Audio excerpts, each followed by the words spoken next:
Shalom a todos, Deus vos abençoe. Programa Pedra Angular de volta com vocês. Satisfação imensa e maravilhosa poder estar de volta na apresentação deste programa. O Tabernáculo em Pedra Branca tem a honra de adentrar agora na sua casa, no seu lar, no seu trabalho, para transmitir as verdades de Deus reveladas para esta última geração. Não estamos aqui para fazer proselitismo, não estamos aqui para sermos melhor do que ninguém. Estamos aqui para propagar a verdade na sua totalidade. A verdade que liberta o ser humano. E esta verdade é Cristo. E nós sabemos que Cristo é o único que pode nos libertar.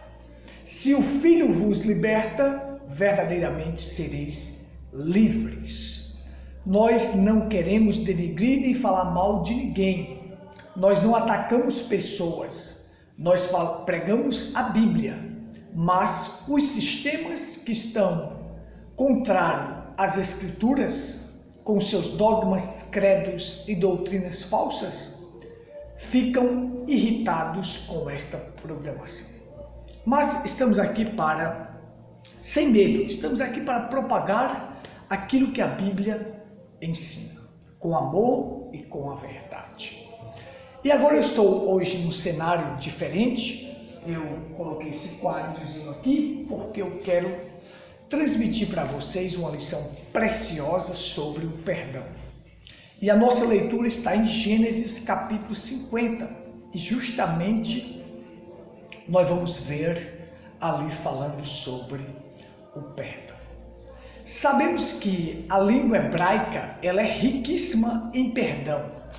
E nós aqui colocamos 6 palavras que falam de perdão em hebraico. Por isso que eu coloquei esse quadro aqui para explicar cada uma para vocês. E em qual delas você está encaixado e você precisa perdoar. Certa feita, o apóstolo Pedro chegou e perguntou para Jesus: quantas vezes se deve perdoar o irmão? São 7 vezes? Jesus disse: eu não te digo 7, mas 70 vezes 7. 7 é o número da perfeição, da completude e da conclusão. Podemos dizer o número do sempre. Então, se você pega o número da perfeição, da conclusão e da completude, multiplica por 70, então você vai pegar perfeito, sempre, completo, multiplicado por 70. O que Jesus estava dizendo para nós? Você deve perdoar sempre. Quanto mais você perdoa, mais perfeito você se torna. O profeta William Branham ensinou algo maravilhoso para nós. Ele diz: a fé perfeita está baseada no perdão. Observe, você não tem fé perfeita se você não perdoar. E a única forma de agradarmos a Deus é através de quê? Da fé. Sem fé é impossível agradar a Deus. E se a fé perfeita está baseada no perdão, para poder você ter fé, você precisa aprender a perdoar. E aí quando Jesus diz: eu não te digo 7, mas 70 vezes 7, o apóstolo falou assim: aumenta-nos a fé. Aumenta-nos a fé para praticarmos estas coisas, para perdoar. Mas vamos ler aqui a palavra para a gente fixar a nossa base. Gênesis 50. Nós estamos chegando ao final do livro de Gênesis, capítulo por capítulo, onde nós tivemos lições preciosas. Veja só, Gênesis 50, eu quero ler a partir do 15, que diz assim: e quando os irmãos de Jacó viram que seu pai estava morto, eles disseram: José talvez nos odeie, e certamente exigirá de nós todo o mal que lhe fizemos.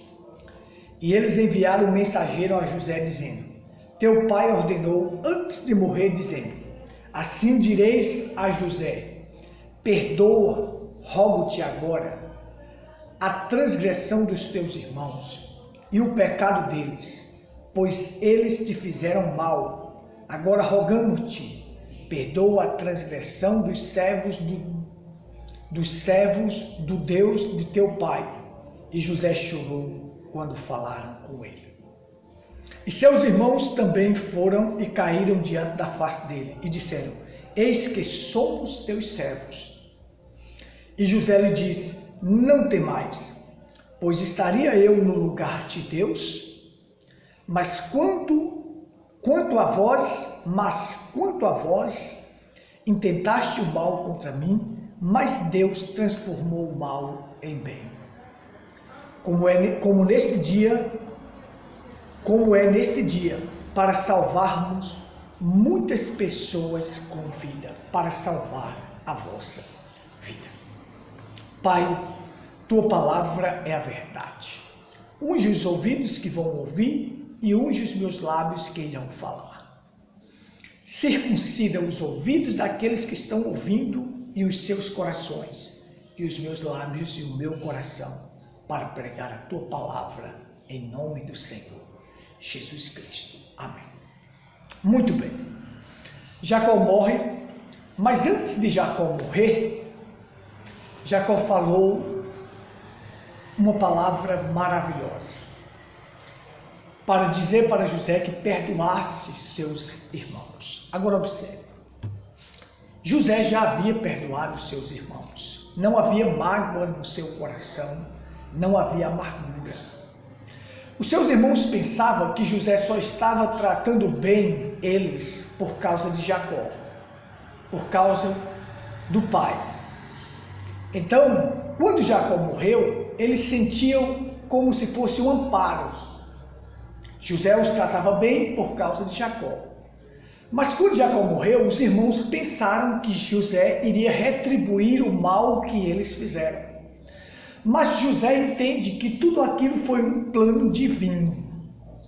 Nós temos que entender que o que acontece em nossas vidas é plano divino. Seja para o mal, seja para o bem. Às vezes nós desobedecemos.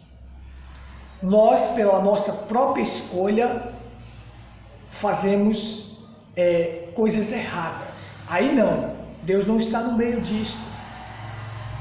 Agora, quando nós somos odiados, nós sofremos tantas coisas sem causa, Deus está no controle. E eu sei que todas as coisas que acontecem em nossas vidas, Deus está no controle. Deus está na direção. E aí, José entendia que aquilo era um plano divino na vida dele. Então José disse: acaso eu estou no lugar de Deus? Acaso eu estou no lugar de Deus? Ora, vocês intentaste o mal contra mim, mas Deus transformou o mal em bem, para que vidas fossem salvas. As vidas de vocês foram salvas por causa disto. Às vezes acontecem reveses em nossas vidas, dificuldades, passamos por tribulações.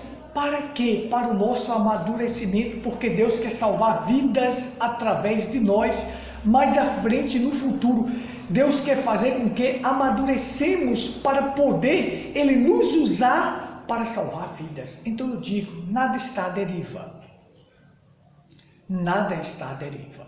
Agora, nada está à deriva, tudo está no plano e no propósito de Deus, mas nós não devemos usar disto e achar que tudo está no plano e no propósito de Deus e começarmos a praticar coisas erradas. Não. Veja que a Bíblia diz: não deis lugar ao diabo. Veja que a Bíblia diz: eis que eu te proponho a bênção e a morte e a vida, a bênção e a maldição. Escolhe. Então, ao longo de nossas vidas, nós devemos escolher a vida e a bênção. Escolher fazer a coisa certa. Se nas nossas vidas estamos fazendo a coisa certa e vem tribulações e problemas, fique tranquilo. Deus está no plano Nada está à deriva, Deus está no meio disto para fazer com que amadurecemos. Mas veja só, o hebraico cita 6 palavras para perdão, que é a palavra Seliha, aqui você tem, Mahá, Kazan, Nazan, Abá e Kapá. Eu vou explicar todas elas para vocês entenderem. Quando os irmãos de José vieram até ele e disseram que o pai tinha pedido para perdoar eles, a palavra usada aqui era Seliha. Era esta palavra aqui, Seliha. Que quer dizer o quê? Liberar. Liberar a si mesmo e os outros da prisão. José sabia que se ele não perdoasse, tanto ele ficaria na prisão, como seus irmãos também estariam numa prisão. Então, em si, a palavra perdoar é liberar da prisão. Porque as pessoas que não perdoam, eles se mantêm em prisão, tanto ele como os outros. Então, José sabia que uma pessoa para frutificar, multiplicar e não travar as bênçãos de Deus, ele precisa perdoar. E quando ele perdoa, ele libera tanto ele como os outros da prisão. A falta de perdão traz doenças. A falta de perdão te deixa doente, corrói a tua vida. A falta de perdão te priva da graça, da cura e do arrependimento. Sabe, havia um médico que era mastologista. Toda vez que uma pessoa vinha fazer um exame de mama e que ele detectava que aquela pessoa estava com câncer, ele perguntava para a pessoa assim: quem te ofendeu? Quem te magoou para você não perdoar? Porque ele sabia que a maioria daquelas doenças estava ligada à falta de perdão. Quem te ofendeu? Foi o teu marido? Foi o teu filho? O que você teve? Você teve algum trauma na sua vida que você não perdoou? Então, a falta de perdão faz você ficar doente. E, além do mais, aborta as bênçãos de Deus em tua vida. Te priva da graça, da cura. Te priva de frutificar, de multiplicar. José sabia, se eu não perdoar meus irmãos, eu ficarei na prisão e manterei eles numa prisão. E isso vai me impedir a bênção e a frutificação. José diz: eu já perdoei vocês. Eu não tenho nenhuma raiz de amargura dentro de mim, porque tudo isto foi um plano divino. Não foi plano de vocês, foi plano divino de Deus me colocar aqui para que eu se tornasse o governador do Egito e salvasse as vossas vidas. Tudo o que aconteceu no Calvário foi plano divino para que nós pudéssemos ser salvos. Jesus sofreu, padeceu, suou sangue por nós. Era plano divino. Mas vamos lá. Segunda palavra usada para perdão. Apagar a lembrança do pecado. Jesus diz: dos teus pecados eu não te lembrarei. Lançarei os teus pecados no mar do esquecimento. Olha só, você não deve trazer lembrança do pecado, nem seu e nem dos outros. Você não deve pescar pecado, nem seu e nem dos outros, porque Jesus já pagou os nossos pecados lá no Calvário. Então, as pessoas que ficam lembrando do passado, porque o tempo de Deus não é o passado, o tempo de Deus é o presente. Deus trabalha com o presente. O passado ele lança no mar do esquecimento. Ele trabalha com o que você está fazendo hoje. Por isso que a Bíblia diz, hoje é o dia aceitável, hoje é o dia da salvação. Ele diz para o ladrão da direita, hoje mesmo tu estarás comigo no paraíso. Ele trabalha com o hoje. O futuro depende do hoje. Depende do hoje. O futuro de amanhã será o presente para mim. E o passado já se foi.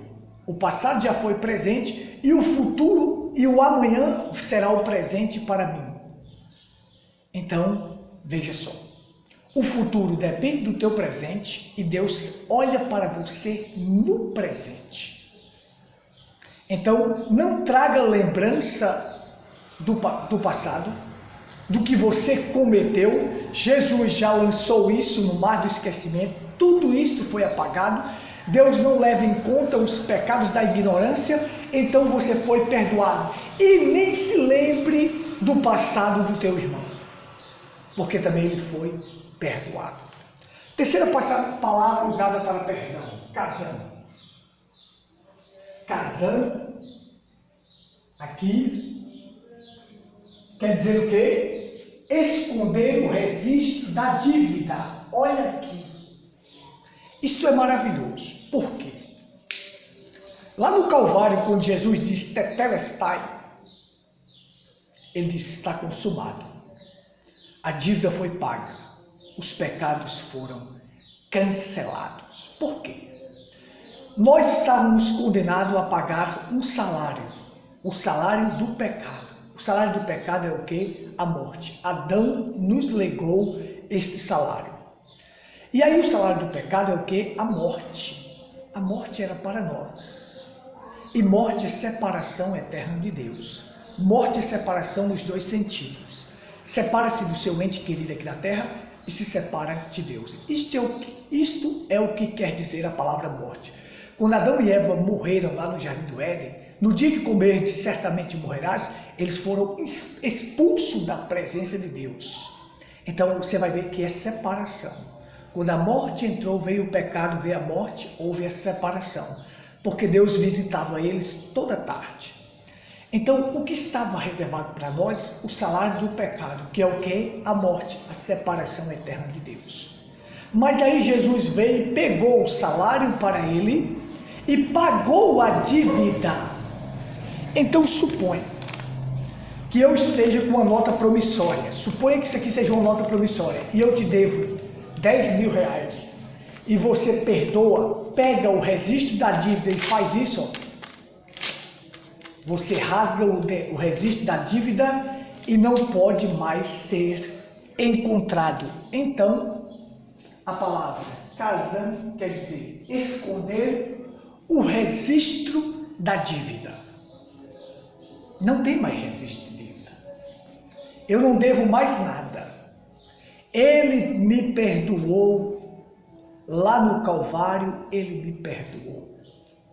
Então, ele escondeu todo o registro de dívida. Deus, veja só. Amém? Eu creio que você esteja entendendo. Vamos lá. Quarta palavra usada para perdão, nazan, que quer dizer tirar o peso do pecado. O pecado é um peso. Jesus veio e disse assim: vinde a mim todos vós que estáis cansados e sobrecarregados, e eu vos aliviarei. O meu jugo é suave e o meu fardo é leve. Eu vou tirar de vocês o peso do pecado. E quando se perdoa, tira-se um peso de dentro. As pessoas que não perdoam, eles são pesadas, carregam fardos. Jesus veio justamente para tirar de nós o fardo. Então, nazan é tirar o peso do pecado. E Jesus tirou de mim o peso do pecado. Então, uma pessoa que perdoa, ele também tira o peso do pecado. Tanto dele como do outro. Vamos lá. A quinta palavra usada para perdão, abar. Abar. Abba, desconsiderar o pecado e eliminar a maldade. Quando Jesus estava na cruz do Calvário, Jesus diz: Pai, perdoa, porque eles não sabem o que fazem. Desconsidera isso que eles estão fazendo, porque eles não sabem o que estão fazendo. Eles não sabem quem eu sou. Estevão, quando estava para ser predejado, disse: não imputes a eles este pecado. Desconsidera. Sabe, Jesus pediu. Será que nós não somos capazes de desconsiderar o que as outras pessoas fazem conosco? Se alguém faz contigo algo e ele é ignorante, desconsidera. Desconsidera as vezes que você comete erros. O apóstolo Paulo diz: se faço o que não quero, já não sou eu que o faço, mas o pecado que está em mim. Então, às vezes eu cometo pecado acidental, mas eu não devo ficar trazendo à lembrança este pecado. Eu pequei, eu estou condenado, e agora eu fiz coisa errada. Desconsidere. Filhinhos, não pequeis, mas se por acaso pecar, tendes um advogado junto ao Pai, Jesus Cristo o justo. Eu não quero pecar, mas se por acaso eu pecar, eu tenho a quem recorrer. Eu tenho aquele que sabe legislar a minha causa, que sabe me tornar justo. Se confessares os vossos pecados, Ele é fiel e justo para vos perdoar. Então eu tenho a quem confessar, eu não vou me martelar e acabar comigo mesmo. Fazendo o quê? Lembrando sempre do pecado e não desconsiderando. Errei, falhei acidentalmente, desconsidero isto e vou em frente. Estou numa carne, cometo erros, mas tenho um advogado que luta pela minha causa. Sexta palavra usada para pecado é capar. Perdoar com base em um substituto. Daí vem a palavra propiciatória, que é propício. Sabe que Deus nos perdoou com base em um substituto que tomou o nosso lugar. Quem foi que tomou o nosso lugar? Jesus Cristo. Ele foi o substituto. Ele nos substituiu. E por nos substituir, nós fomos perdoados. Aí ocorre o seguinte: suponha que eu esteja devendo 10 mil reais para você, mas aí vem um substituto e entra no meio e diz: deixa que eu pago a dívida. Ou mesmo essa pessoa que entra no meio, recorre, roga a você e clama, diz: ele não tem condições de pagar, perdoa a dívida. E aí você perdoa a dívida com base naquele substituto que substituiu o meu lugar, ou mesmo ele toma a minha dívida e paga, eu fui perdoado da dívida. Então foi isso que Jesus fez no Calvário.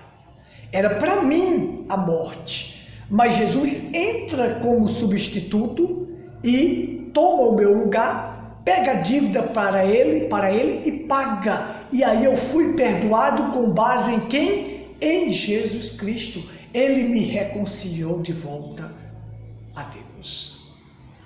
Então é isso. Perdoar com base no substituto. Então você tem: Selirra é liberar da prisão, tanto você como o outro. Tanto você como o outro. Liberar da prisão.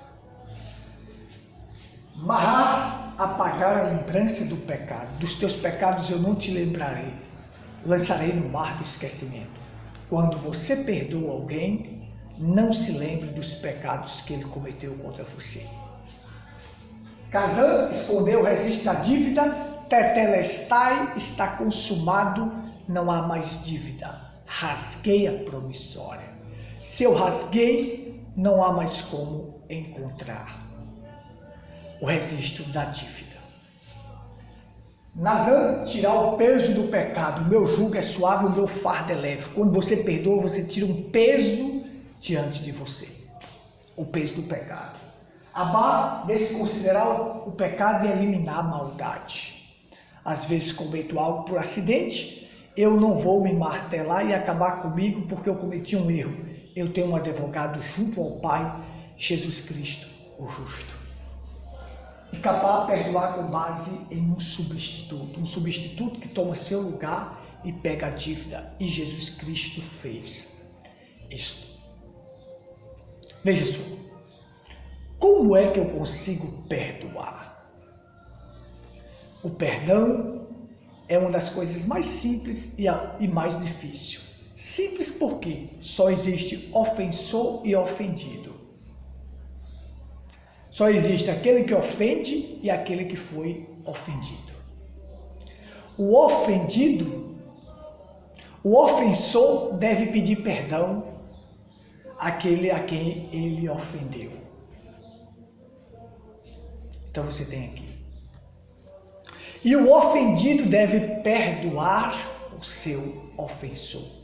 Perdoa as nossas ofensas, assim como nós perdoamos a quem nos tem ofendido. A pessoa me ofende, eu tenho que perdoar ele.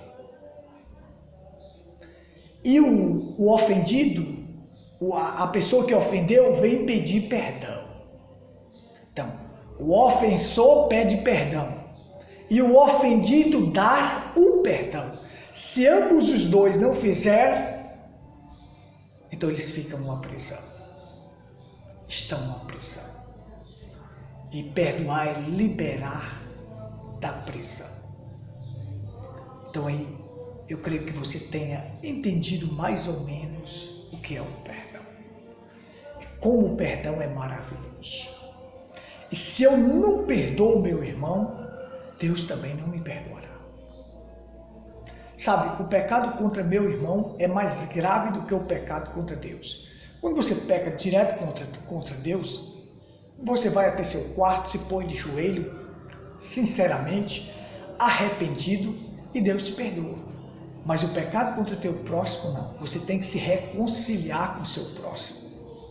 Pedir perdão para ele, para depois você vir e pedir perdão a Deus. Você tem que resolver a pendência com aquele que você vê. Aquele que você não vê, que é invisível, Deus, você corre sozinho, vai lá e pede perdão arrependido. Mas aquele a quem você vê, você tem que se reconciliar. Se vai depositar tua oferta no altar e lembra que teu irmão tem algo contra ti, vai e se reconcilia contra teu irmão. Se você ofendeu a seu irmão, vai pedir perdão para ele. E depois vem e deposita a tua oferta no altar. Que Deus te abençoe. Os nossos cultos, Rua Cândido Gambá, sem número, próximo à antiga caixa d'água, ali está o nosso tabernáculo. Vem estar conosco. Domingos e quarta, às 19h30. Você é meu convidado especial.